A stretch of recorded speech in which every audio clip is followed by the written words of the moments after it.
마태복음 23장 35절 의인 아벨의 피로부터 성전 제단 사이에서 너희가 죽인 바가라의 아들 사가랴의 피까지 땅 위에서 흘린 의로운 피가 다 너희에게 돌아가리라.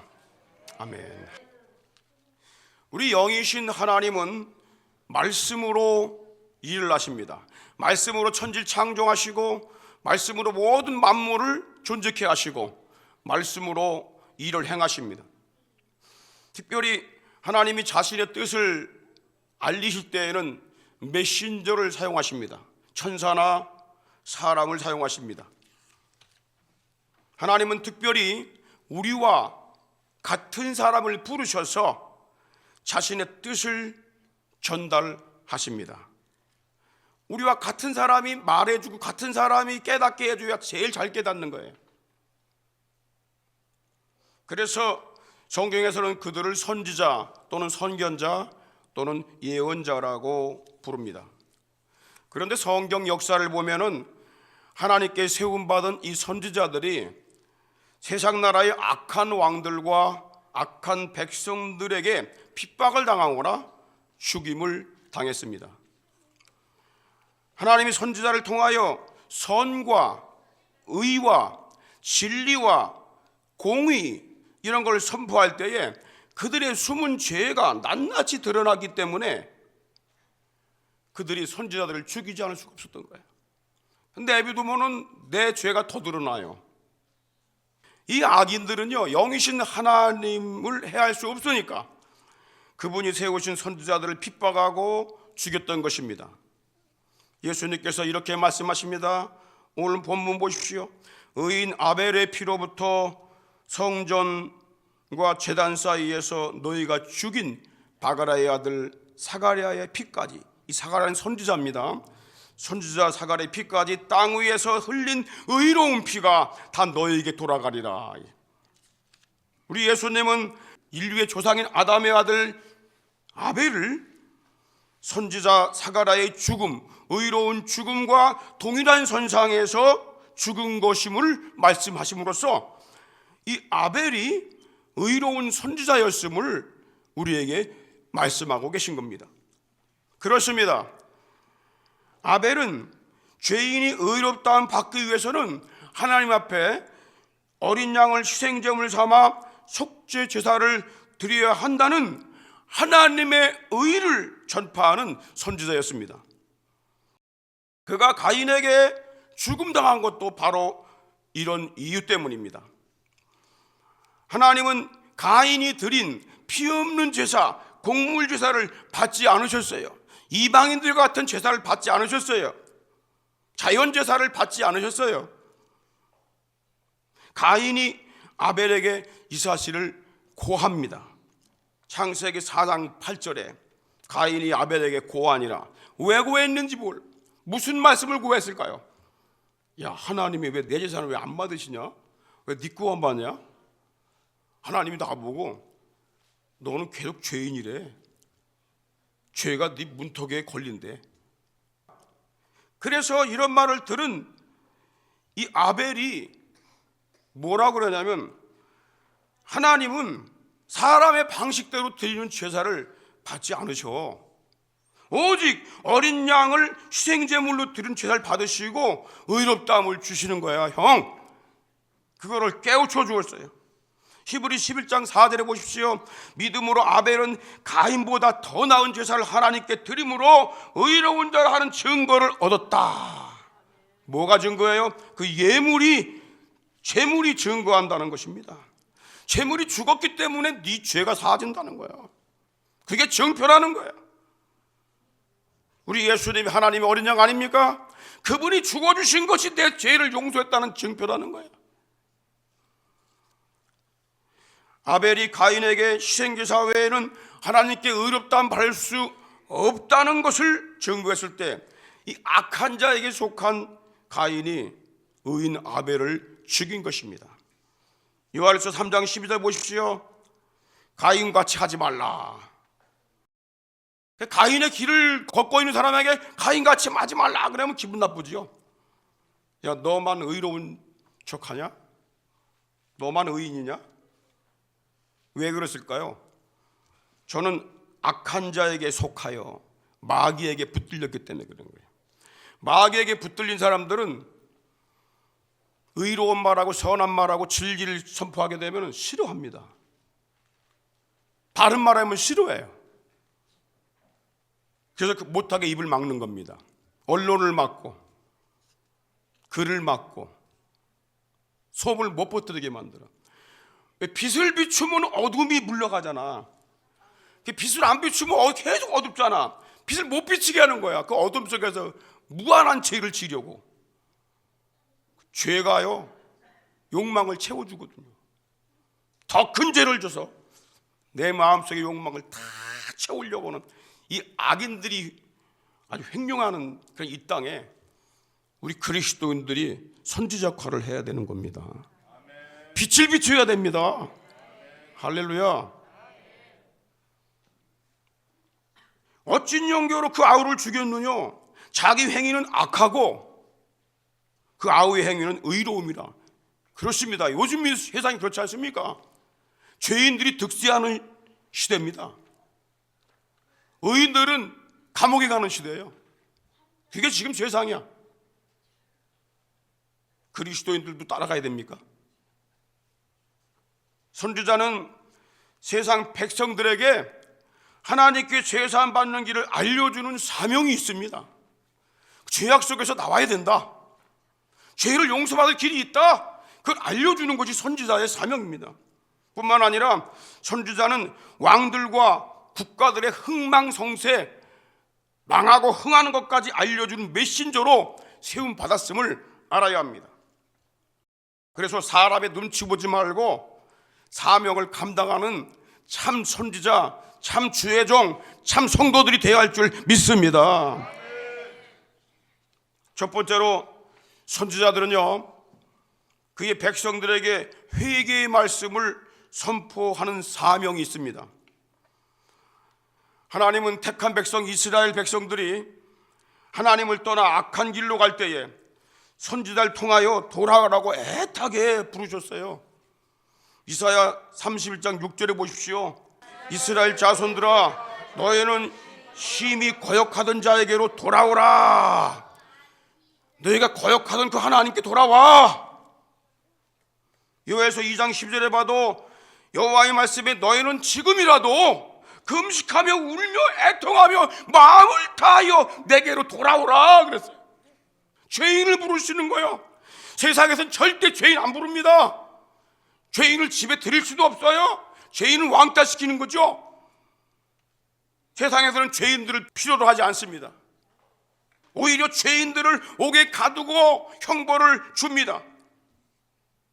그런데 하나님은 죄인을 부르십니다.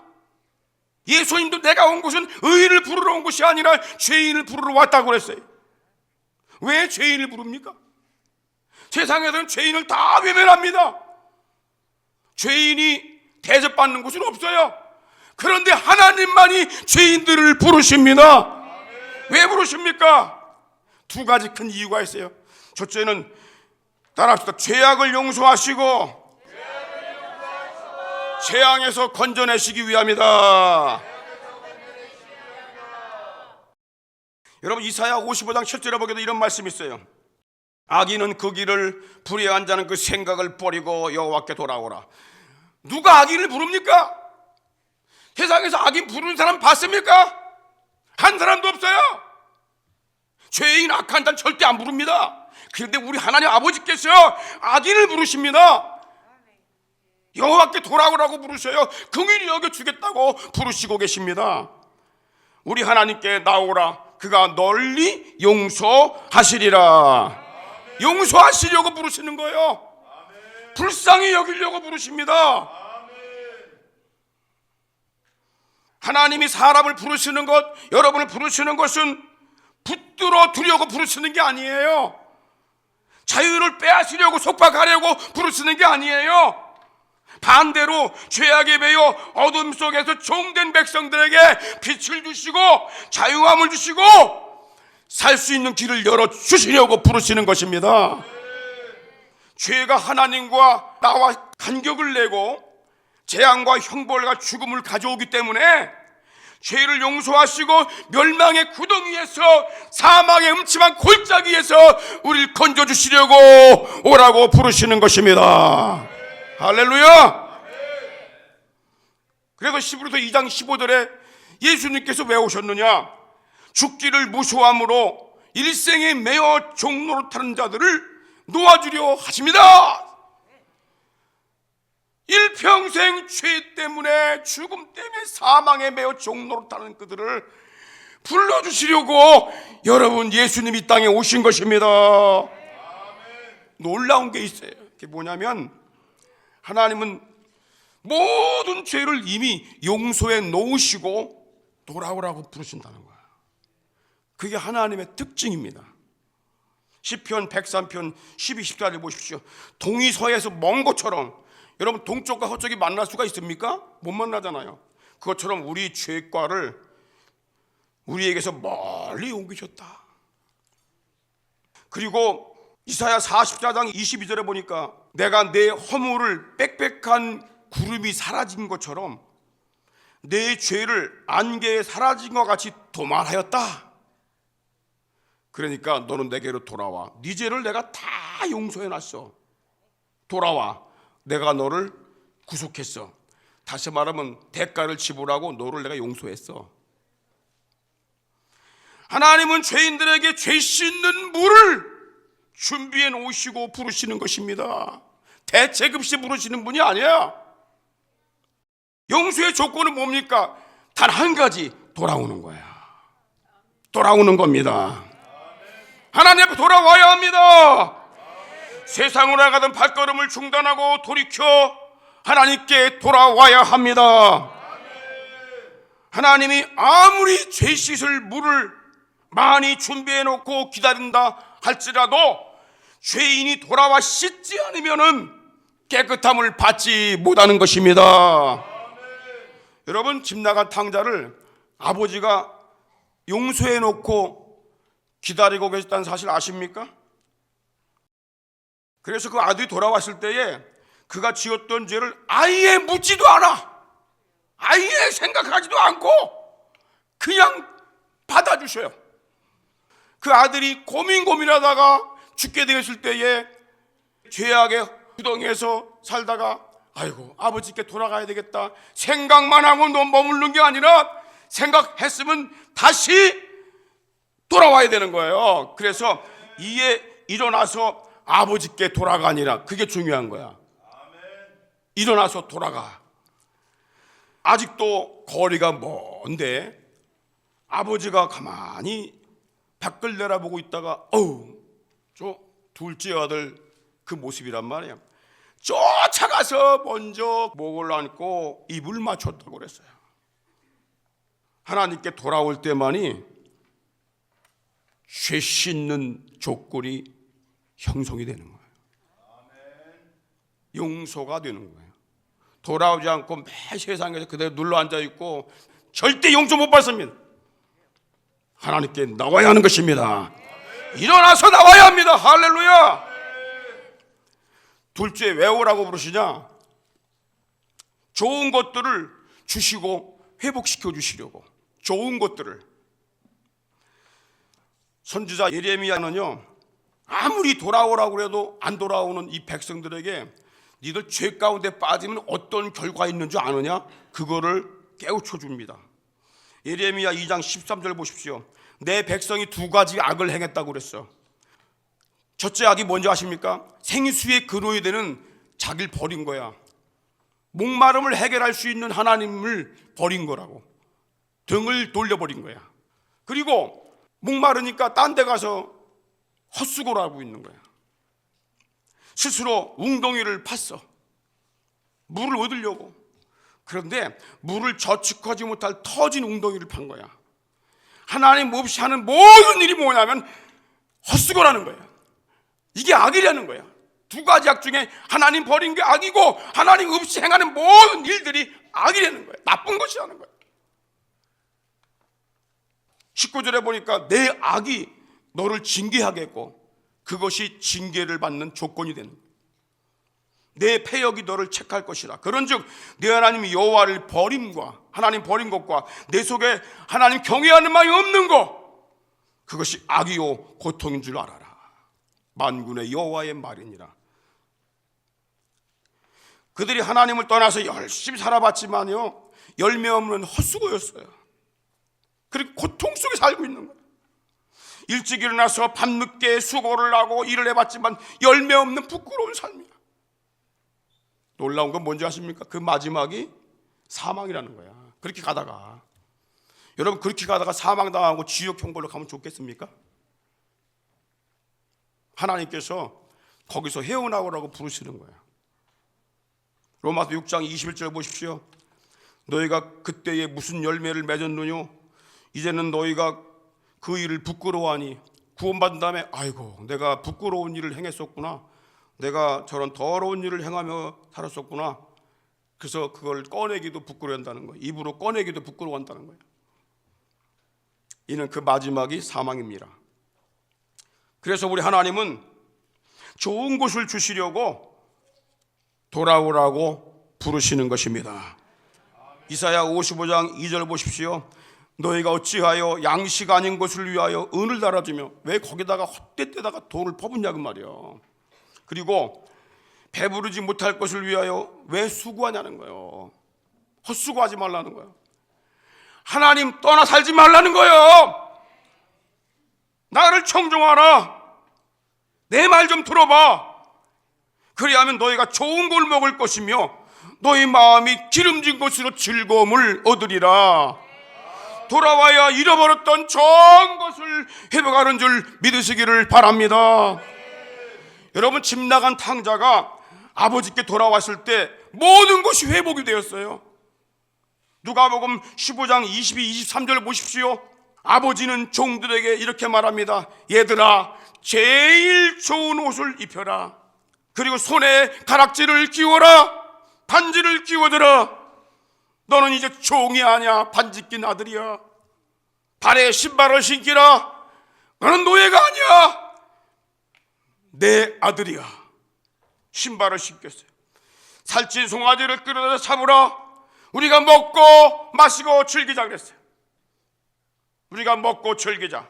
돌아왔을 때 거지 신분에서 가장 존귀한 아들의 신분으로 회복이 된 것입니다.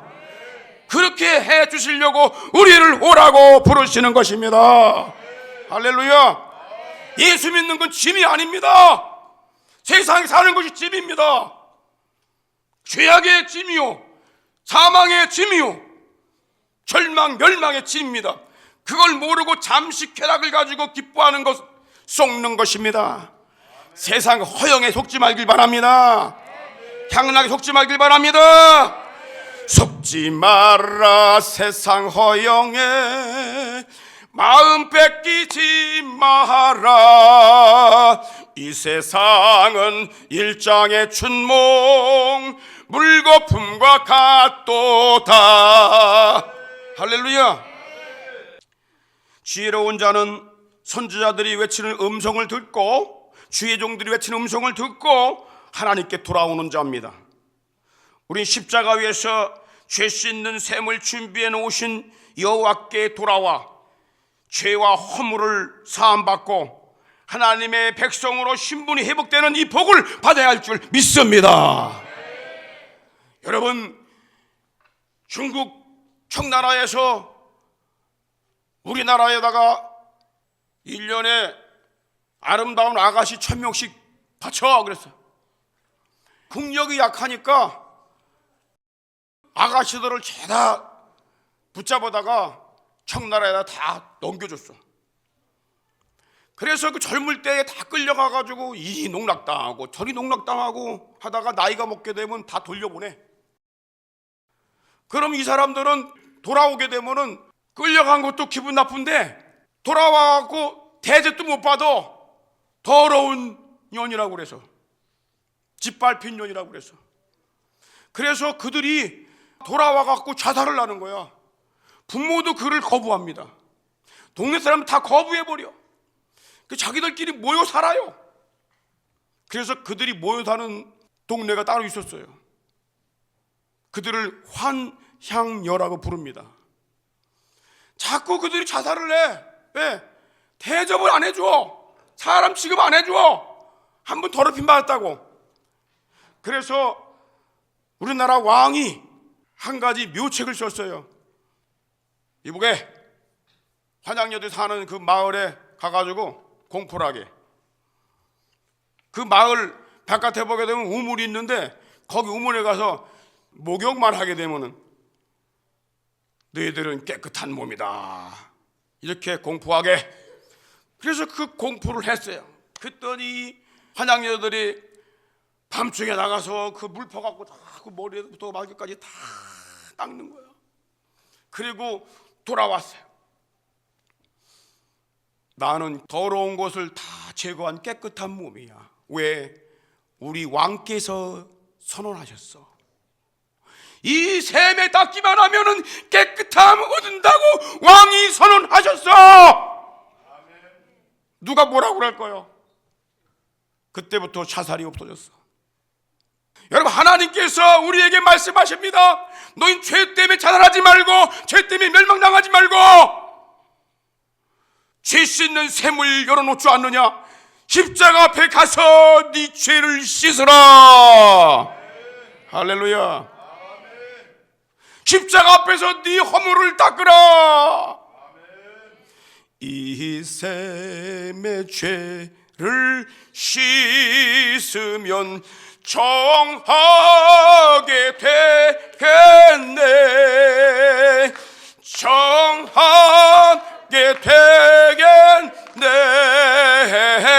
정하게 되겠네. 이 샘의 죄를 씻으면 정하게 되겠네. 우리 하나님 아버지께 영광 박수 돌립니다. 이 죄 씻는 샘을 마련해 놓으셨어요. 누구나가 예수 앞에 나와 무릎 꿇고 주여 내가 왔나이다. 주님께서 이유를 묻지 않고 그냥 용서하셔. 하나님 자녀로 삼아주시고. 할렐루야. 여러분, 두 번째로 이 선지자는요, 세상 나라의 흥망성쇠를 선포하는 사명이 있습니다. 아니, 지 나라만 하면 됐지 왜 다른 나라까지 왜 간섭을 해? 아닙니다. 선지자는 하나님의 대원자입니다. 그래서 우리나라뿐만 아니라 일본도, 북한도, 중국도, 인도도, 파키스탄도, 러시아도, 우크라이나도 다 말할 수 있는 사명이 있어요. 예레미야 25장 15절 보십시오. 이스라엘의 하나님 여호와께서, 분명 이스라엘 택한 하나님께서 이렇게 말씀하세요. 이같이 내게 이르시되 너는 내 손에서 이 진노의 잔을 받아가지고 내가 너를 보내는 바 그 모든 나라에 마시게 하라. 하나님은 이스라엘의 하나님뿐만 아닙니다. 세상 모든 나라의 하나님이십니다. 로마서 3장 29절에 보니까 하나님은 유대인의 하나님뿐이시뇨? 아니라는 거예요. 또 이방인의 하나님은 아니시뇨? 맞다는 거예요. 진실로 이방인의 하나님도 되시느니라. 하나님은 세상 나라들의 왕과 백성들이 죄악과 어둠의 길을 갈 때 선지자를 통하여 진노와 멸망의 경고를 하심으로 회개하고 살 수 있는 기회를 주시는 것입니다. 에스겔 25장 2절 보십시오. 인자야, 인자는 선지자를 말합니다. 암몬 족속을 향하여 그들을 쳐서 외어나라. 아니, 무서운 말씀이야. 쳐서 외어내라는 거예요. 암몬 나라에다가. 왜? 너는 암몬 족속에 이르기를 너희는 주 여호와의 말씀을 들을지어다. 너희도 하나님의 말씀 들어야 살아. 예외가 없어. 하나님께서 이 지구에만 사람을 살게 만드셨어. 하나님이 주인이십니다. 그 떠난 나라 백성들에게 말씀하시는 거예요. 네 나라도 하나님 말씀을 들어야 살아. 주 여호와 말씀에 내 성소를 더럽힐 때에 내가 그것을 대하여, 이스라엘 땅이 황무할 때에 내가 그것을 대하여, 유다 족속이 사로잡힐 때에 내가 그들을 대하여 이르기를 아하 좋다 그랬다는 거야. 요 한마디 했다고 심판을 받는다는 거야. 여러분, 하나님께서 불순종하는 이스라엘 백성들을 진노 내리시고, 그리고 성소를 주셨다가 성소를 파괴하시고, 또 그 땅을 황무하게 하나님께서 만드셨어요. 왜? 그들이 너무 우상숭배하고 불순종하는 길로 가니까. 그런데 그 옆에 있던 나라 암몬 족속이 뭐라 그러니까, 아하, 꼴맛이다. 그들은요, 심판받는 남을 보고 망하는 걸 기뻐했어요. 남이 망하는 걸 기뻐했어요. 남의 사업처가 망하는 걸 기뻐했어요. 다른 나라가 망하는 걸 기뻐했어요. 교만입니다. 얼마나 저 잘못을 했길래 저렇게 재앙이 받나? 자긴 재앙 안 받고 있으니까 자기 의로운 것처럼 회개하지 않았어요. 그걸 보고 회개해야 되는데, 나도 회개해야 되면 저렇게 망할 수 있겠구나. 그리고 조심해야 되는데, 옥깃을 염해야 되는데, 오히려 교만하게, 아하, 꼴맛이다. 잘 됐네 그거. 여러분, 남이 잘 될 때에 칭찬해 줘야 되는 거예요. 또 안 될 때에는 아이고, 마음이 아파야 돼. 근데 우리 거꾸로 하잖아. 남 잘 되면은 마음이 아파. 또 남이 안 되면은 너무 기뻐해, 속으로. 정말 그러면 안 됩니다. 그건 주님의 마음이 아니야. 하나님 마음이 아니야. 예수님 마음이 아니야. 이건 누가복음 13장 4절로 5절에 예수님께서 이렇게 말씀하세요. 실로암의 지역에서 이 망대, 큰 이 망대를 세워놨는데 이게 넘어져 갖고 18명이 깔려 죽었어. 그때 예루살렘에 사는 사람들이, 아이고, 저 사람들은 무슨 죄가 저렇게 많길래 급살 맞아 죽었나, 이렇게 속으로 생각하면서 자기는 의로운 척했어요. 그때 주님께서 이렇게 말씀하세요. 이 사람들이 예루살렘에 거하는 사람들보다 더 죄가 있는 줄 아느냐? 더 죄가 있어서 망한 줄 아냐? 아니라는 거예요. 너희도 똑같은 죄인이라는 거야. 너희도 회개치 않으면 그와 같이 망한다는 거야. 여러분, 남 안 될 때에 그거 좋다고 그러면 안 돼요. 안타까운 마음을 가져야 돼. 잘 되도록 도와줘야 돼. 하나님은 에스겔 28장 21절에서 이렇게 말씀하세요. 너는 낯을 시돈으로 향하고 그를 쳐서 예언하라. 시돈, 이 시돈은요, 시돈 성인데 지금은 레바논 국가의 항구 도시로 남아 있거든요. 그 당시에 최고의 성이었습니다. 근데 그 성을 향하여 외치라는 거예요. 이스라엘 나라가 아닙니다. 다른 나라요. 그리고 29장 2절에 보니까, 인자야 너는 애굽 왕 바로에게 그리고 애굽 나라에 쳐서 예언하라 그랬어. 이집트 망한다고 예언해. 에스겔 35장 2절 3절에 보니까, 인자야 내 얼굴을 세일산으로 향하고 그를 쳐서 예언하야. 세일은 어디냐면 바로 에돔 나라를 말해요. 에돔 국가를 얘기하는 겁니다. 예레미야 50장 1절 2절을 보십시오. 여호와께서 선지자 예레미야로 바벨론과 갈대아 일을 내 땅에 대하여 하신 말씀이라 그들에게 예언하라는 거예요. 쳐서 경고하라는 거예요. 너희는 열방 중에 광고하라, 공포하라, 길을 세우라, 숨김없이 공포하여 이르라. 다 드러내라는 거예요. 바벨론이 함락되고 벨이 수출당한다. 무로닥이 부스러지며 그 신상들은 수출당하며 우상들은 부스러진다. 이 무로닥은 뭐냐면 옛날에 바벨론을 수호하던 마르뚝 신을 얘기합니다. 마르뚝 신. 다 신들이, 신상들이, 우상들이 다 부서지고 망한다는 거예요.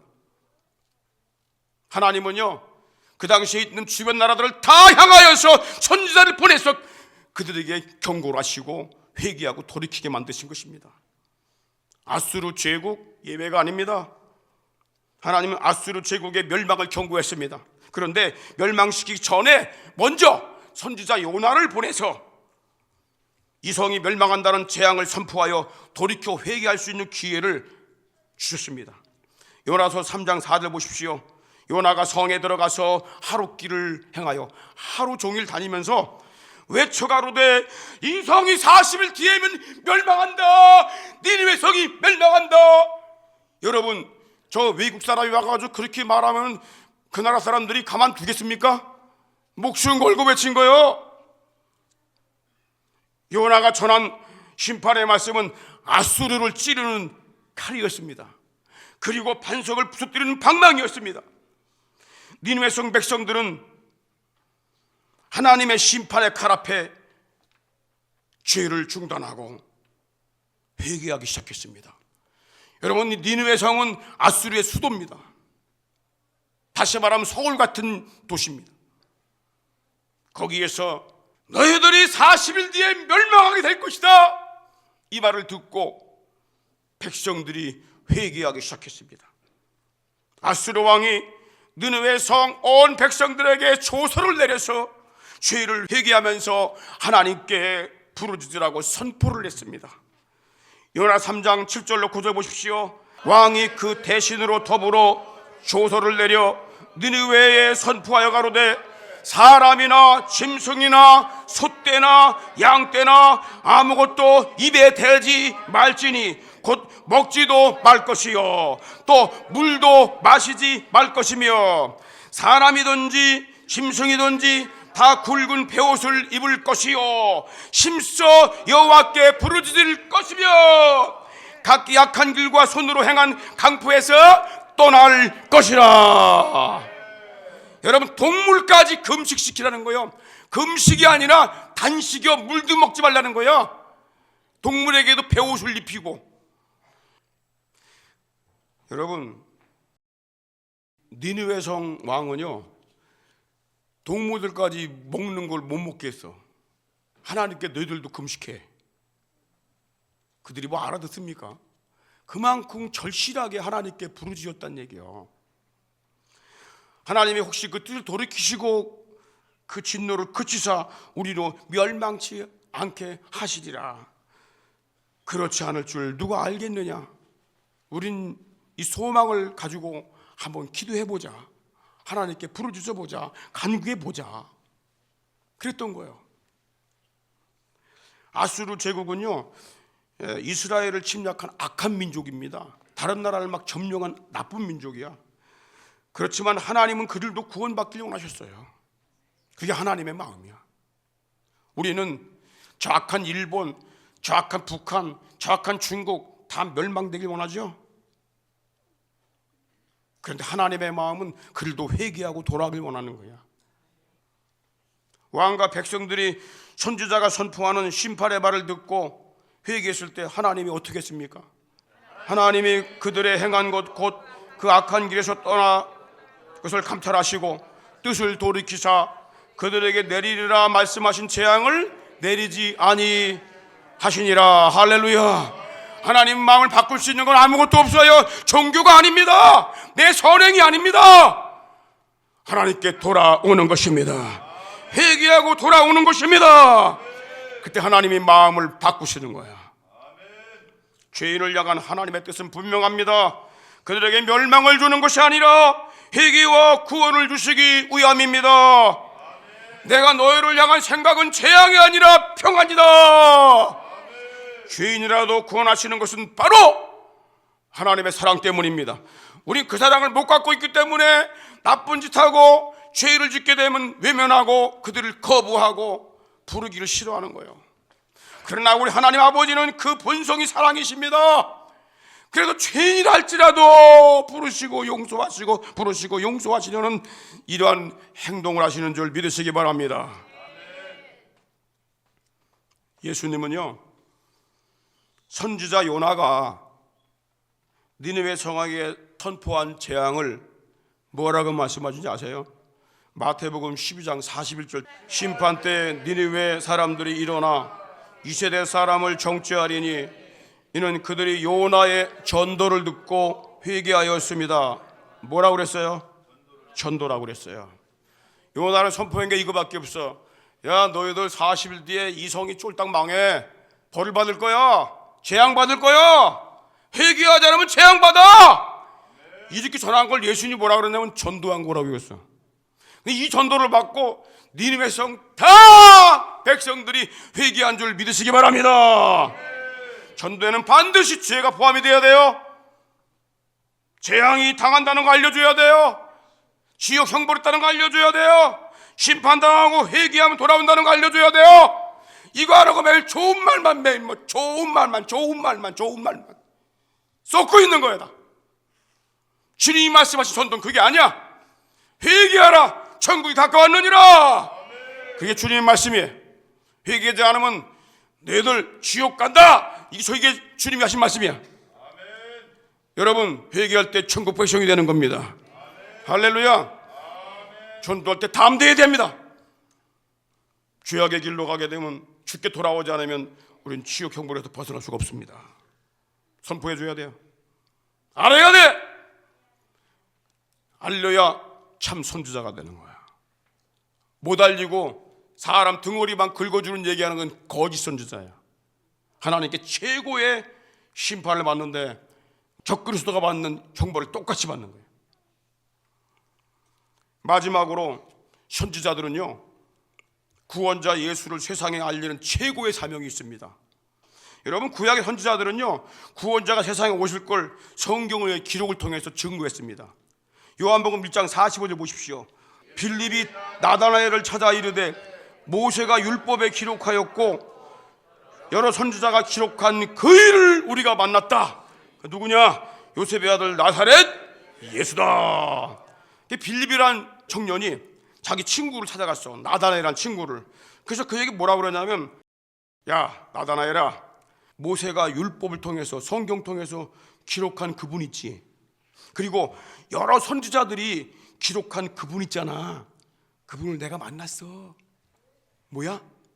만났다고? 그래, 그분이 나사렛에서 출생한 예수님이야. 예수야. 이거 알아줬어요. 여러분, 구약의 선지자들이 모세가 누구를 알린 거예요? 구원자 예수가 올 것을 알리고 그들이 사명을 감당했던 거예요. 모세오경을 기록한 모세, 여러분 창세기, 출애굽기, 레위기, 민수기, 신명기, 이걸 모세오경이라고 그래요. 토라라고 그랬는데 이걸 기록한 사람이 누구냐? 모세입니다. 모세가 예수님이 오실 것을 예언을 했어요. 사도행전 3장 22절로 23절 보십시오. 모세가 말하되 주 하나님이 너희를 위하여 너희 형제 가운데 나 같은 선지자 하나를 세울 것이다. 너희가 무엇이든지 그 모든 말씀을 들을 것이다. 누구든지 그 선지자로 오신 예수의 말을 듣지 않으면 백성 중에서 멸망을 받으리라. 여러분, 구약의 선지자들은 다 누굴 소개했습니까? 구원자가 오신다는 거야. 예수가 오신다는 거야. 선지자 세례 요한도 오직 예수가 구원자이시며 심판자인 걸 증거했습니다. 마태복음 3장 11절로 10절에 보니까 나는 너희로 회개케 하기 위하여 물세례를 주는데 내 뒤에 오시는 이, 예수를 가리키는 거야. 내 뒤에 오시는 이는 나보다 능력이 많아. 얼마나 능력이 많으냐? 나는 그의 신발을 들을 수도 없어. 신발, 사람 신고 다니는 신발 잘 들을 자격도 없는 사람이야. 그분은 성령과 불로 너에게 세례를 주실 것이다. 성령을 주시는 분이 우리 예수님이시고, 불세례 주시는 분이 우리 예수님이시고, 또 손에 키를 들고 타작마당을 정해서 알곡은 곡간에 들고 이쪽 정에는 꺼지지 않는 지옥불을 던지시는 분이 그분이야. 선지자들은 다 예수님을 증거했는데 이것이 최고의 사명이었어요. 그리고 예수님 자신도 이렇게 말씀하십니다. 마태복음 12장 41절, 심판 때 니느웨 사람들이 일어나 이 시대 사람을 정죄하리니 이는 그들이 요나의 전도를 듣고 회개하였으며니와 요나보다 더 큰 이가 여기 있다고 그랬어요. 예수님 자신을 가리키는 거예요. 나는 요나하고 비교할 사람이 아니야. 요나보다 더 큰 존재야. 그걸 얘기하는 거예요. 하나님이 보내신 자들이 전하는 말을 듣고도 회개할 때는 하나님의 심판을 중단하셨고 그들을 구원하셨습니다. 하물며 요나보다 더 크신 예수 그리스도께서 오셔서 말씀을 주시는데 그분을 믿고 말씀을 들을 때 어찌 지옥 형벌에서 구원받지 못하겠습니까? 어찌 용서를 안 해주시겠습니까? 어찌 죄사함을 주시지 않겠습니까? 예수 이름을 믿고 그분께 순종할 때 어찌 천국 기업을 주시지 않겠습니까? 우리는 하나님이 보내신 예수 그리스도를 믿음으로 최후의 심판과 지옥 형벌에서 벗어난 천국 백성으로 살아갈 줄 믿습니다. 그분은 생명이시며 진리시며 빛이시기 때문에 그 이름 부르는 모든 자들은 영생을 보장받아 영원한 천국에서 살게 될 것입니다. 할렐루야. 오늘날 목사와 성도들은 구약의 선지자들처럼 예수 그리스도를 증거하는 이 사명을 받은 자리들임을 우리가 알아야 합니다. 구원과 멸망을 알리는 사명자입니다. 에베소 4장 11절 보십시오. 그가 예수님이 혹은 사도로, 예수님이 제자 사도 있죠. 혹은 선지자로, 구약의 선지자, 신약시대 선지자로, 그리고 혹은 복음 전하는 자로, 혹은 목사와 혹은 교사로 줬다. 직분을 맡긴 거야. 똑같은 선상입니다.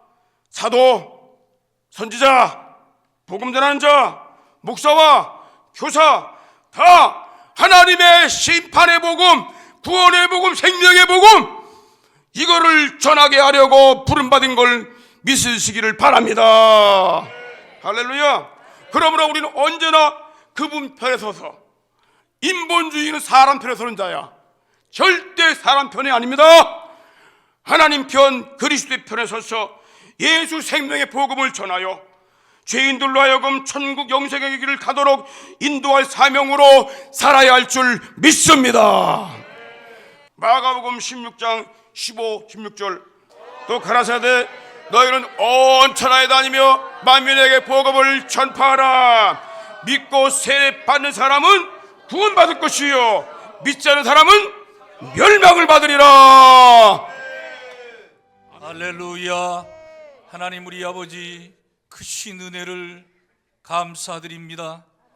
지나간 12개월 동안 눈동자같이 지켜보아 주시고 의로운 손으로 인도해 주시며 생명의 길, 진리의 길 우리 주 예수 그리스도를 따라 믿음 생활하도록 인도해 주시고 격려해 주시고 시험 들지 않도록 지켜주시고 은혜 위에 은혜를 더하여 주셔서 오늘 여기까지 인도해 주셨습니다.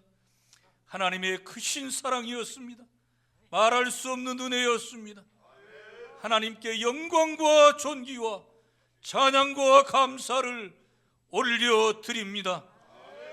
하늘과 땅의 모든 권세를 받으신 우리 주 예수 그리스도의 이름으로 오늘도 내일도 계속 믿음의 전진을 이루게 하여 주시고 예수를 닮아 주의 기쁨이 되게 하시고 주의 영광의 찬송이 되게 하여 주시고 이 존귀한 이름으로 승리하며 복음을 선포하는 우리의 삶의 현장이 되게 하시고 가정이 되게 하여 주시기를 원하옵고 기도합니다. 2026년을 이제 앞에 두고 있습니다.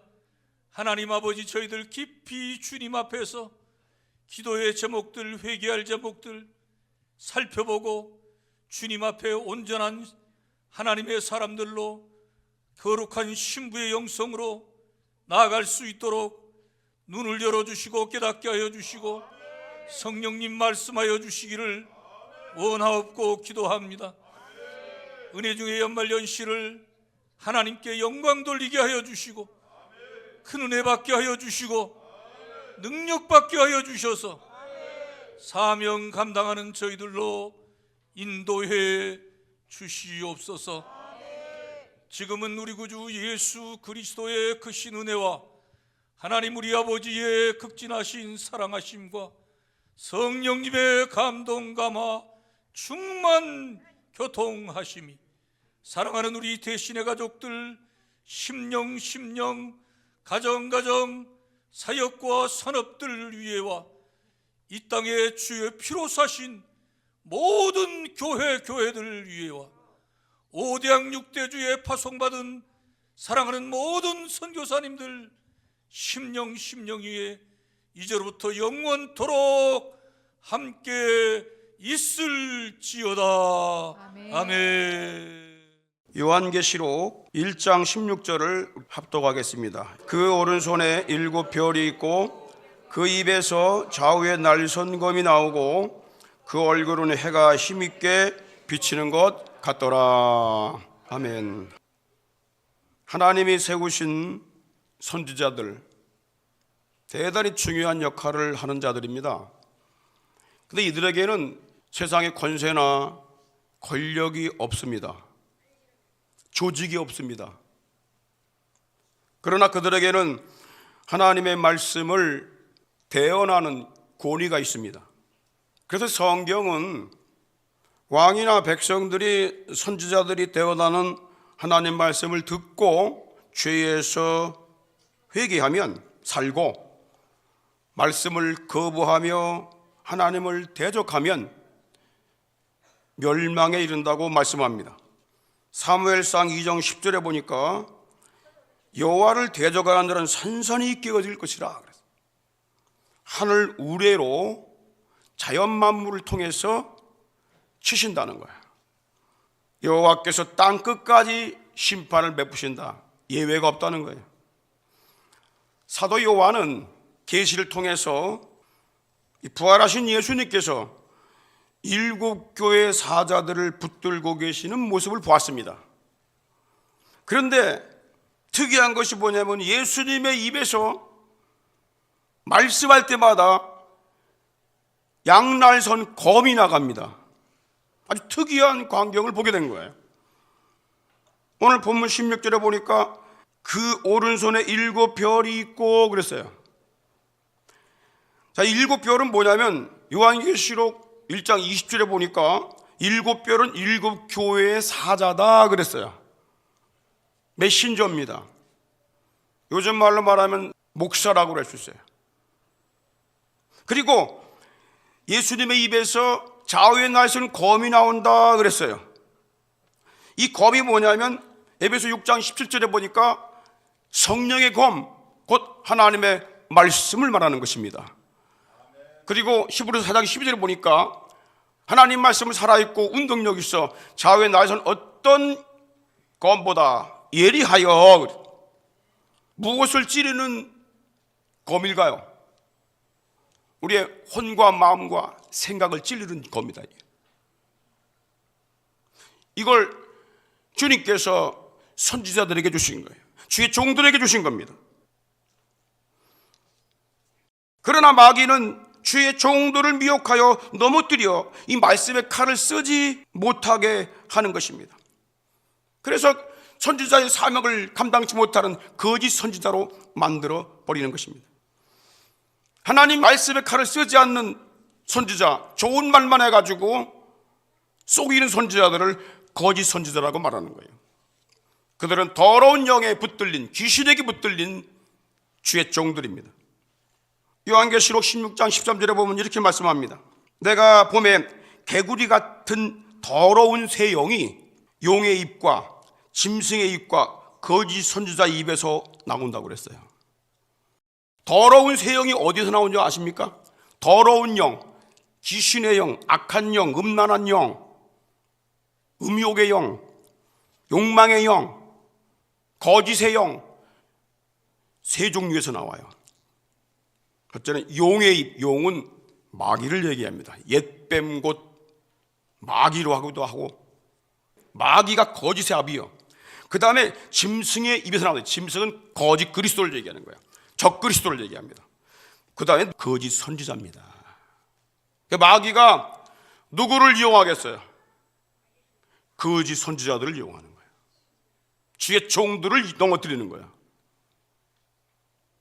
그러므로 하나님의 말씀을 위임받은 선지자들은 타락한 인간의 본성을 만족시키는 인본주의적인 사상과 가르침, 교훈들을 버려야 합니다. 죄인들로 하여금 거룩한 길, 의의 길, 생명길을 가도록 말씀의 검을 사용하여 죄를 끊어주는 역할을 하는 것이 주의 종인 것을 알아야 합니다. 죄의 쓴뿌리까지 끊어줘 버려야 돼. 그러려면 그걸 밝히 드러내줘야 됩니다. 여러분, 어디 몸이 골맞어요. 어떻게 됩니까? 우리가 병원에 가게 되면 어떻게 해요? 보여줘야 될 거 아니야. 그리고 칼로 째야 됩니다. 그래서 그 병의 근원, 이걸 빼내야 되는 거예요. 죽이든지 빼내든지 잘라내든지. 마찬가지예요. 우리 인생 속에 더러운 이 죄악의 씨앗이 심겨지고 거짓과 욕망과 욕심, 탐욕, 음란의 이런 것들이 내 속에 들어와 있을 때에 좋은 말만 해갖고 이게 나가냐 그 말이야. 이게 드러내줘야 돼요. 말씀으로 드러내주고 갈라서 끄집어내게 만들어야 돼. 그래야 그 영혼이 사는 것입니다. 할렐루야. 만약에 이 막중한 사명을 받은 선지자들, 주의 종들이 이 말씀으로 죄인을 깨우치는 사명을 저버리면 마귀와 적그리스도와 그들이 받는 최고의 형벌을 함께 받게 된다고 성경이 말씀하고 있는 거예요. 그만큼 막중한 거예요. 요한계시록 20장 10절 또 저희를 미혹하는 마귀가 불과 유황못에 던지우니 거기는 짐승과 거짓 선지자도 있어 해세토록 밤낮 괴로움을 받는다. 끊임없이 받는. 마귀도 지옥으로 떨어지지만은 짐승 적그리스도도 떨어집니다. 그런데 거기에 누가 있어요? 거짓 선지자가 있다는 거예요. 하나님 말씀을 대변하도록 특권을 받은 선지자들은 오직 하나님 편에서 말씀의 검을 사용해야 되는 거예요. 사람 사정 봐주고 뭘 봐주고 상처받을까봐 떠날까봐 벌벌벌 떨면서 할 얘기 못하고 간지러운 데나 긁어줘갖고 거짓 선지자가 되면 자기도 멸망하고 다 멸망하는 거예요.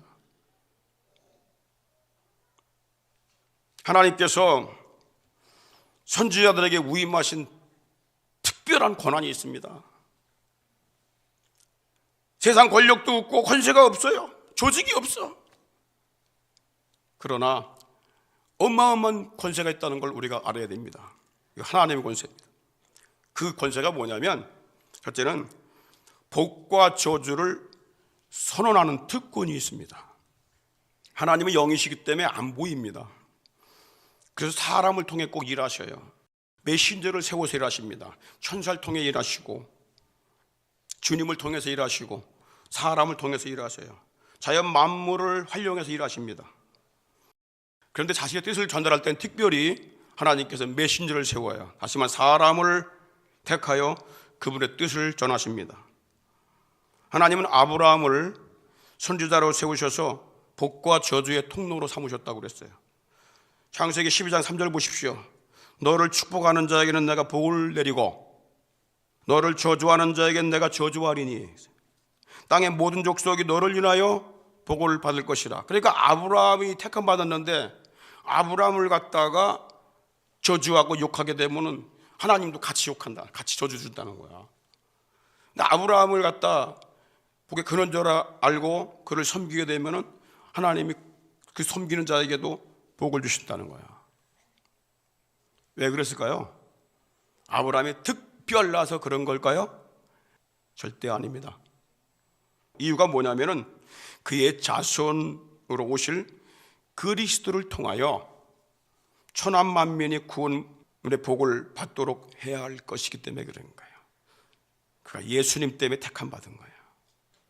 그 후손에서 예수 그리스도를 출생케 하고 그 출생케 한 그 그리스도가 모든 사람에게 구원의 복을 주는 자가 될 것이기 때문에 그런 거예요. 그런데 이 아브라함에게 단점이 하나 있었어요. 뭐 순종도 하고 갈대아우르 위해서 하나님 말씀하신 대로 다 따라오고 고향 친척 다 버리고 왔는데도 단점이 하나 있었어요.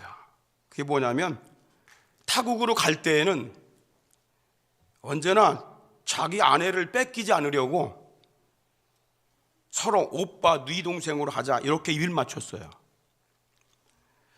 창세기 12장 12절에 봐도 이 아브라함이 애굽으로 내려갈 때에 당신은 여보 너무 아름다워서 뺏길 수가 있어. 그때 나이가 65세가 넘었어요.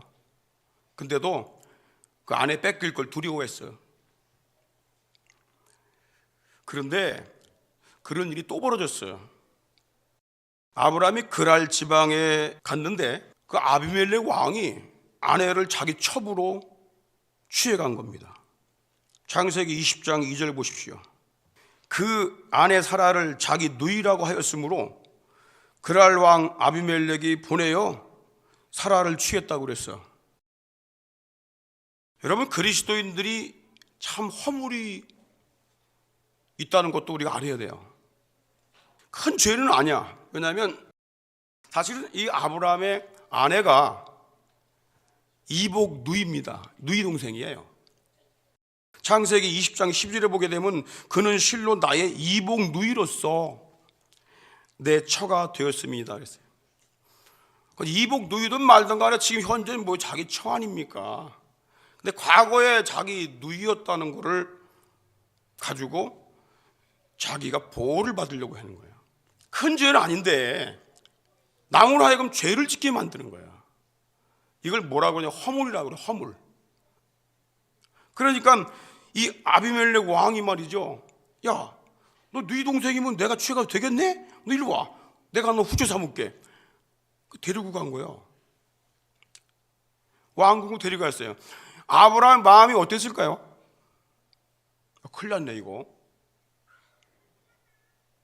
그리스도인들은 항상 위기당하면 뭐 하죠? 위기당하면 기도하잖아. 그러니까 아브라함이 얼마나 밤에 막 기도했겠어요. 그런데 하나님께서 창세기 20장 3절에 보니까 그 밤에 하나님이 아비멜렉에게 현몽하시고 그에게 이르시되 내가 취한 이 여인을 인하여 내가 죽으리라. 왜? 그가 남의 아내이기 때문이다 그랬어. 충격적인 얘기 아닙니까?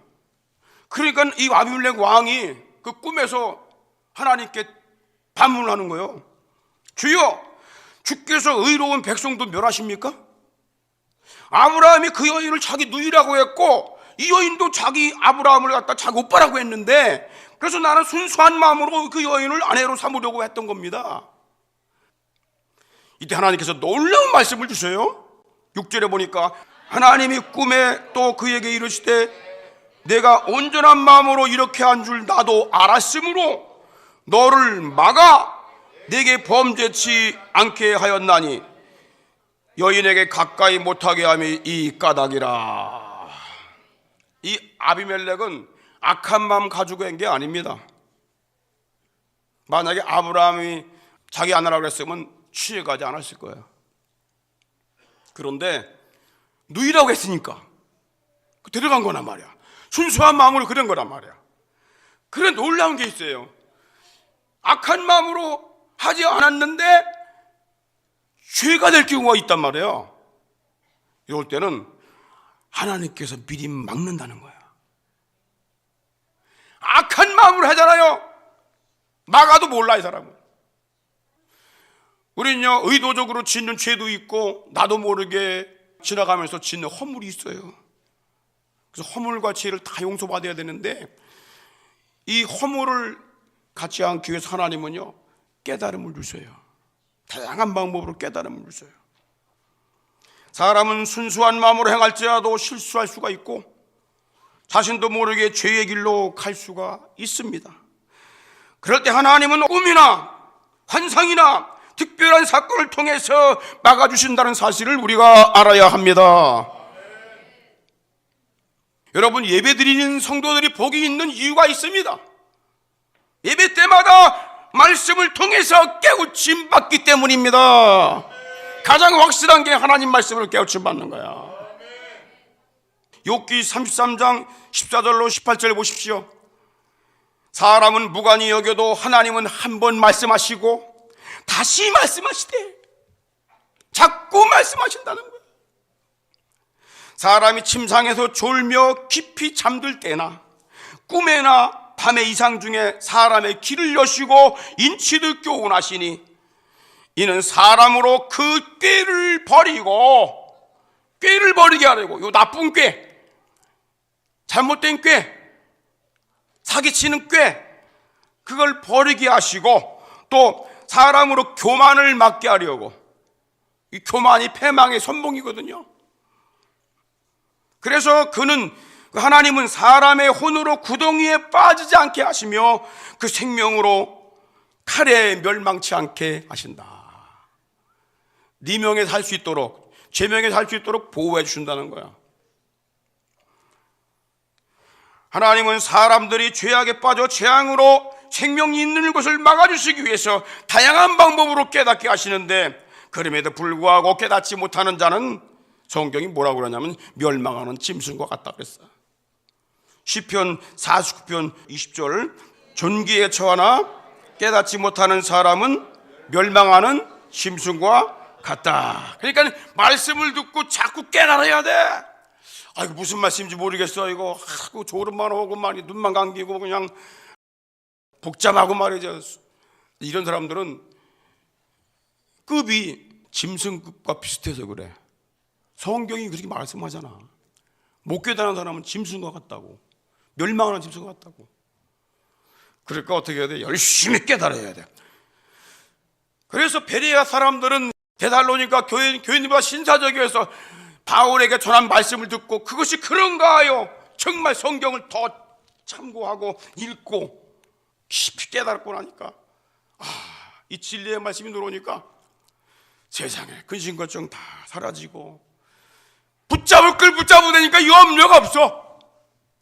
공허함이 없고. 다시 본문 돌아가서 하나님께서 아비멜렉 왕에게 최후의 경고를 내리십니다. 창세기 20장 7절에 보니까 이제 그 사람의 아내를 돌려보내라. 그는 선지자야. 여러분, 아브라함이 믿음의 조상이란 말을 들은 적은 많지요. 근데 선지자란 말 들은 적은 별로 없을 거야. 하나님께서 아브라함을 메소포타미아에서 불러서 가나안 땅에 선지자로 심은 겁니다. 그래서 아브라함 주변의 사람들이 다 하나님을 알았어요. 막벨라구를 그 부족 사람들이 살려고 할 때 당신은 하나님의 종입니다. 그냥 서십시오. 그는 선지자다. 그가 너를 위하여 기도하리니 내가 산다. 그런데 내가 돌려보내지 않으면 너와 내게 속한 자가 다 죽을 줄 알아. 한 사람의 범죄가 더 많은 희생을 가져올 수도 있다는 거예요. 그러나 한 사람의 순종으로 말미암아 자기 욕망을 끊고 음욕을 끊고 아내를 돌려보내게 되면 너도 살고 네 가족이 다 산다니야. 왕궁이 산다게 말이야. 그래서 아내를 돌려받은 아브라함이 아비멜렉을 위해서 기도를 합니다. 어떤 일이 일어난지 아십니까? 창세기 20장 17, 18절 한번 읽겠습니다. 아브라함이 하나님께 기도하며 하나님이 아비멜렉과 그 아내와 여종을 치료하사 생산케 하셨으니 여호와께서 이왕에 아브라함의 아내 사레의 연고로 아비멜렉의 집 모든 태를 닫았음이라 그랬어요. 하나님은요, 아비멜렉 왕이 아브라함의 아내를 취해가는 그 순간부터 그 왕궁에 있는 후처나 후궁들, 여자들 부임으로 태가지고 자기가 왕궁에 사는 여자들 태를 다 닫아버렸다 그랬어요. 왜? 태를 잊지 못하게 만들려고. 재앙을 내린 겁니다. 그런데 아브라함의 아내를 돌려보낸 후에 아브라함이 기도했을 때에 그 아내와 여종을 치료했다고 그랬어요. 그리고 생산케 했다고. 이게 선지자들의 가진 힘입니다. 여러분, 북이스라엘 나라의 아합 왕이 우상을 섬기는 이웃나라 왕 두로 왕인 엣바알의 딸이 있는데 그 딸이 이세벨이라고 하는 딸이에요. 그 딸하고 정략 결혼을 해요. 이방신을 섬기는 그 왕의 딸과 결혼을 한 거예요. 열왕기상 16장 31절 보십시다. 시돈 사람의 바알의 딸 이세벨을 아내로 삼고 가서 바알을 섬겨 우상 숭배를 하고, 누가요? 이스라엘 아합 왕이 그렇게 했다는 얘기예요. 그런데 자기만 우상 숭배하고 끝나는 것이 아니라 그 여인이 이스라엘 나라로 시집 오면서 바알신과 아세라신을 갖고 들어와요. 어떻게 갖고 들어왔냐? 바알 섬기는 선지자들 450명을 갖고 들어와요. 아세라 선지자들 400명을 또 데리고 들어와요.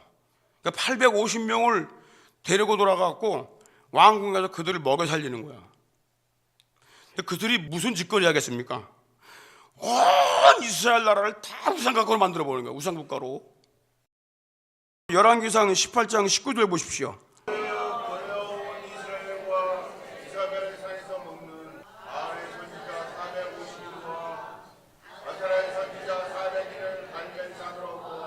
자, 이 이세벨의 상에서 먹는 사람들, 이세벨이 먹여 살린 사람들이 850명의 우상 섬김 사람들이야.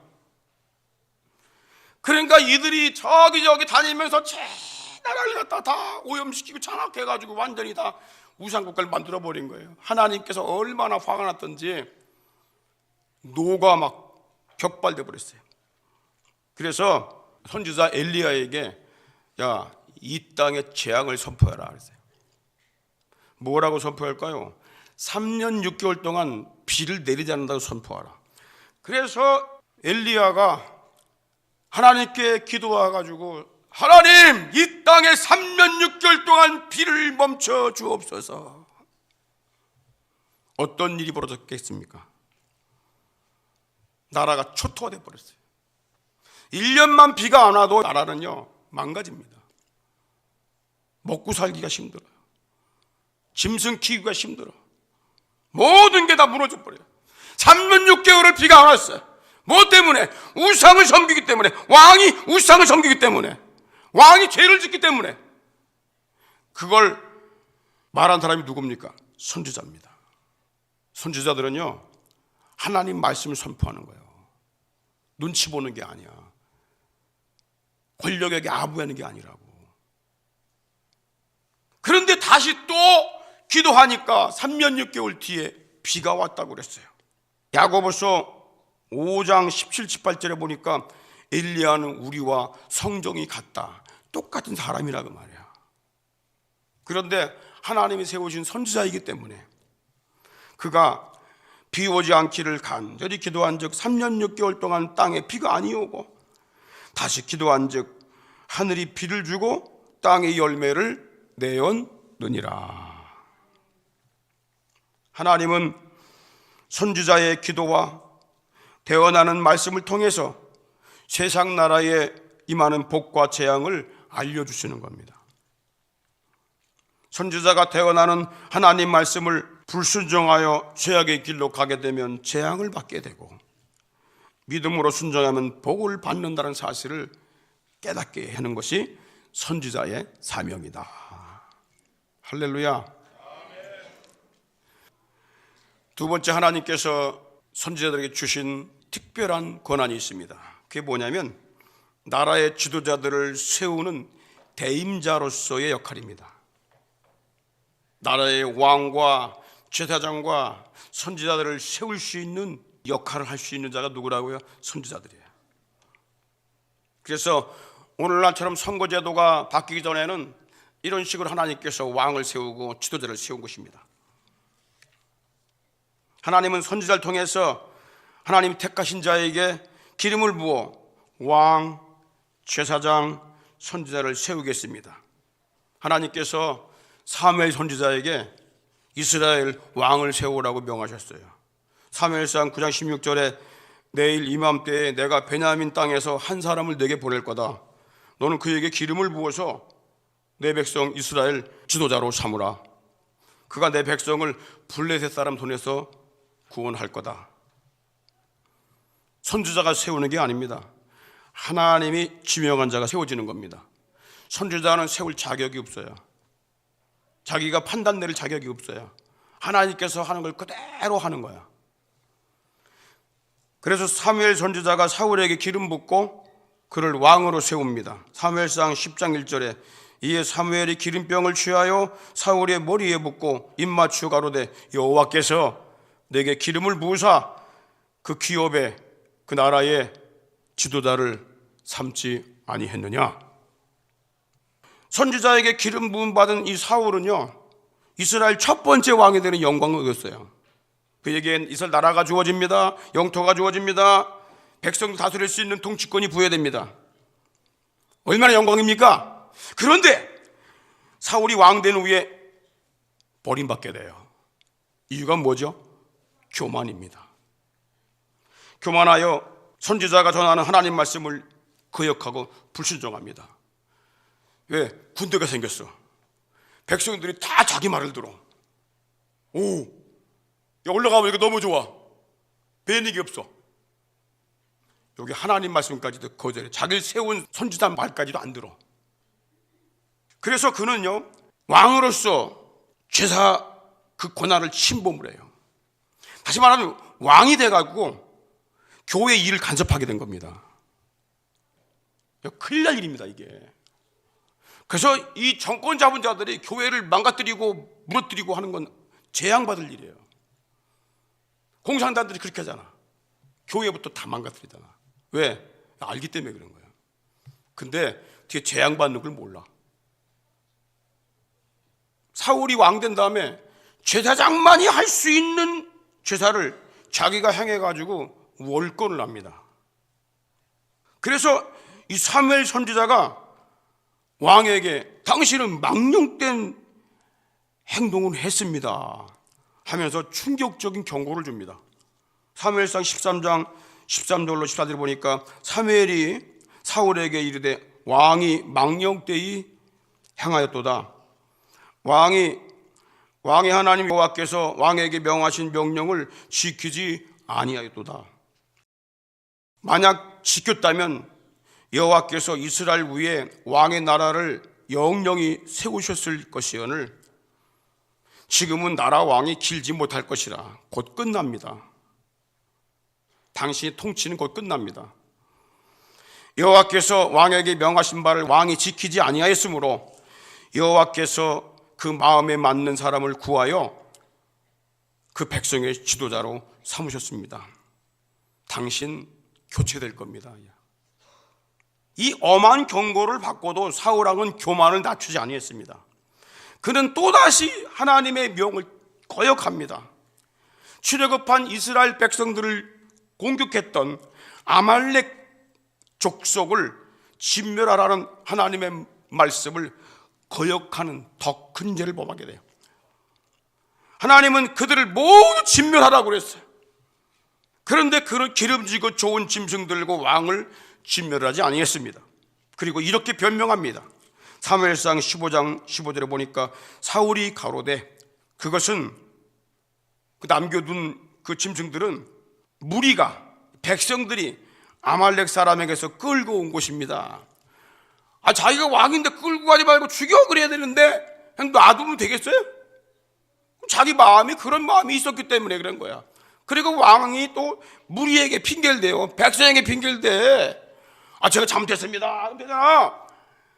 교만한 사람은 절대 자기 잘못을 시인 안 합니다. 교만한 자의 특징, 절대 자기 잘못 시인 안 합니다. 다 남에게 뒤집어 세웁니다. 그리고 어떻게 변명합니까? 백성이 당신의 하나님 여호와께 제사하려고 양과 소와 가장 좋은 것들을 남긴 것입니다. 그리고 그 외 것은 우리가 진멸했습니다. 자기가 마음에 맞는 걸 순종하고 마음에 맞지 않는 건 불순종하고 하나님을 자기 마음대로 섬깁니까? 자기 뜻대로 결정합니까? 자기가 왕이라고 해서? 사무엘이 뭐라고 하는지 아십니까? 당신이 겸손할 때 하나님이 당신을 이스라엘 왕으로 세우셨는데 어찌하여 왕은 하나님 말씀을 순종치 않고 탈취하기만 급급해서 하나님이 미워하시는 악을 행하였나이까 하면서 아주 최후의 경고를 주셔요. 그게 사무엘상 15장 22, 23절입니다. 사무엘이 가로되 여호와께서 번제와 다른 제사를 그 목소리 순종하는 것을 좋아하신 것 같이 좋아하시겠나이까? 순종이 제사보다 낫고 듣는 것이 수양의 기름보다 나으니 이는 거역하는 것은 사술의 죄와 같고 완거한 것은 사신 우상에 절하는 죄와 같음이라.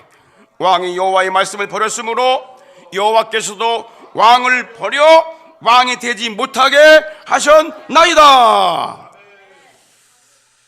순종하는 것이 예배 드리는 것보다 낫다 그런 얘기야. 예배 아무리 드리고 불순종하면 그게 무슨 소용이 있냐는 거야. 나 예배 드렸어.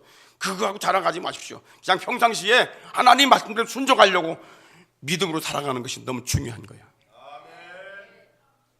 불순종하는 것은 사술의 죄와 같다. 점치는 죄와 똑같다. 그리고 마음이 완고해. 고집불통이야. 이것은 사신우상. 사신우상은 드라빔이라고 하는 가족 우상이 있는데 그 우상을 섬기는 것과 똑같다는 얘기야. 사울 왕을 버리신 하나님께서 사무엘 선지자에게 유다 자손 중에서 이새의 아들 다윗에게 기름을 부어 왕으로 세우라고 말씀하십니다. 사무엘상 16장 13절 한번 읽겠습니다. 사무엘이 기름 불을 취하여 그 형제 중에서 그에게 부었더니 이날 이후로 다윗이 여호와의 신에 크게 감동되니라. 하나님께서 사울 왕을 기름 부어 세웠죠. 그가 교만해가지고 불순종하니까 하나님 버리셨어요. 하나님께 또 다른 사람을 예비했어. 누구냐? 바로 이새의 아들 다윗입니다. 다윗에게 기름 부어가지고 이스라엘 왕을 세웠는데 이 다윗은 특징이 뭐냐면 하나님께 절대 순종하는 거예요. 왜? 사울 왕이 어떻게 버림받는 걸 봤거든요. 하나님께 버림받으니까 저렇게 되는구나. 신접한 자 여인 따라갑니다. 처음에 하나님께 택함받고 성령받고 그 중요한 직책까지 받았는데 그만하니까 하나님께서 쳐버리신 거야. 근데 다윗은 달랐습니다. 뭐가 달랐느냐? 다윗도 왕이 된 다음에 교만한 마음이 있겠어 없겠어? 들 때가 있죠. 그래서 그도 죄를 범했어요. 2번 정도 범했어. 그런데 선지자가 지적을 합니다. 당신 그런 죄 범하면 버림받아. 그때에 이 다윗은요 변명하지 않아요. 무릎을 꿇습니다. 회개하면서 통곡을 하면서 하나님께 부르짖습니다. 하나님께서 그를 용서하시고 또다시 하나님이 세워주시고 그 왕을 길게 했는데 그 다윗 왕의 뿌리에서 누가 나오냐면 예수님이 나오셔요. 다윗이 이스라엘 나라의 가장 위대한 왕이 됐습니다. 하나님은 이스라엘 왕뿐만 아니라 이웃나라 아람 나라의 왕도 기름 부어 세우라고 말씀하십니다. 그리고 이스라엘 또 다른 왕도 기름 부어 세우라고 말씀하십니다. 네 대를 이을 선지자에게도 기름 부어 세우라고 말씀하십니다. 열왕기상 19장 15절로 16절 보십시오. 여호와께서 저에게 이르시되 너는 네 길을 돌이켜 광야로 말미암아 광야길로 가서 다메섹 그 다메섹 나라에 이르거든 하사엘에게 기름 부어 아람 왕이 되게 하라. 아람 나라에 다메섹은 아람 나라의 수도입니다. 그리고 또 님시의 아들 예후에게 가서 기름을 부어 이스라엘 나라 왕이 되게 하라. 또 아벨무올라 사밧의 아들 엘리사에게 기름 부어서 너 대신 선지자가 되게 하라. 넌 나이 많아가지고 이제 올 때가 됐다. 그러니까 선지자들의 역할이 뭐냐면요, 중요한 지도자들을 하나님께서 지명한 사람을 기름 부어 세워갖고 세상에 알리는 거야. 그게 선지자들이 하는 일이야. 오늘날은 선거를 통하여 주권자가 세워지지만 본래 하나님의 방법은 하나님이 세우신 선지자를 통해서 기름 부어 지도자와 왕을 세우는 거예요. 왜 그렇게 한 것일까요? 이유가 있어요. 이유가 왕도 백성들과 동일하게 하나님의 통치를 받는 자들이다. 그걸 잊지 마라. 네 형제들에게서 너 뽑힌 것뿐이지 네가 절대 주권자가 아니야. 네 위에 하나님이 계셔. 그거를 잊지 말라는 거예요. 그래서 이스라엘 나라에는요, 왕을 세우게 되면 반드시 해야 될 게 있어요. 그게 뭐냐? 신명기 17장 18, 20절, 하나님이 택함받은 그가 왕 위에 오르면 레위 사람 제사장 앞에 보관한 이 율법서를 등사해서 복사해서 똑같은 말씀을 복사해서 평생이 자기 옆에 두고 읽게 하라는 거야. 읽어서 그 하나님 여호와 경외하기를 배워라. 이 율법과 규례를 지켜 행할 것이라. 그리하면 그의 마음이 형제 위에 난 너보다 뛰어나 라고 하는 교만을 갖지 않는다는 거야. 그리고 좌우로 치우치지 않는다는 거야. 그래서 그 자손과 그 왕위가 계속 이어진다고 하는 거야. 그러니까 이 하나님 말씀이 기준이 되는 거야. 왕에게도 지도자에게도 누구에게나 다 이 말씀이 표준이 된다는 거야. 그러니까 선지자의 역할은 뭐냐면 왕이 이 말씀대로 안 가잖아요. 선지자는 이미 알고 있어. 그러니까 선지자를 통해서 지적하시는 거야. 왕이 잘못 나가고 있다. 주권자가 잘못 나가고 있고 대통령이 잘못 나가고 있다. 그거를 선포해야 돼요. 알려줘야 돼. 그래서 미국에서는 여러분들 대통령이 되면 어떡하죠? 성경에다가 손을 얹는 거예요. 그리고 선서하는 거예요. 그리고 집무실에 꼭 옆에 놓고 업무를 봅니다. 어려울 땐 기도합니다. 말씀을 읽고 지혜를 얻습니다. 하나님께서 그런 나라를 크게 쓰시는 거예요. 그런데 왕이 잘못 나갈 때는 어떻게 해요? 주의 종들이 선포를 해야 됩니다. 그래서 미국에서는 선거철이 되게 되면 목사님이 교인들한테 공개적으로 말합니다. 이번에는 하나님을 잘 믿는 누구를 지지합니다. 여러분도 그를 지지하시기 바랍니다. 이렇게 하는 거예요. 목사님, 왜 교회 정치적인 얘기합니까? 성경을 모르는 사람이 그런 말 하는 거예요. 여러분, 하나님을 잘 믿는 사람이 정치를 하게 되면 나라도 잘 되죠? 백성도 잘 되죠? 하나님께 인정받죠? 세계 위에 뛰어난 민족이 되는 거예요. 그래서 그날 통해서 일을 하시는 거예요. 선교하는 일, 전도하는 일, 교회를 세우는 일, 어려운 나라를 도와주고 세우는 이런 일을 하게 되는 거예요. 그래서 그들도 하나님을 알게 되고 하나님을 섬기는 나라가 되도록 만드시는 것입니다.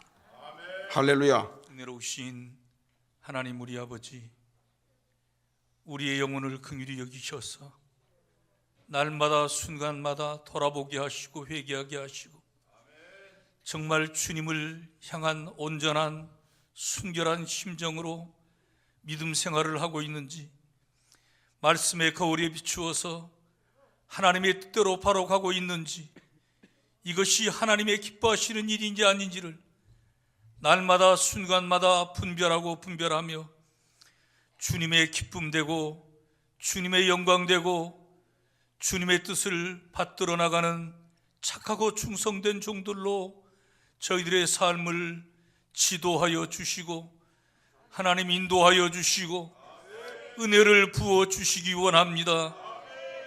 험난하고 악한 세상을 살아가는 동안에 주님의 보호가 없으면 우리는 한순간도 살 수가 없는 연약한 존재들임을 고백합니다.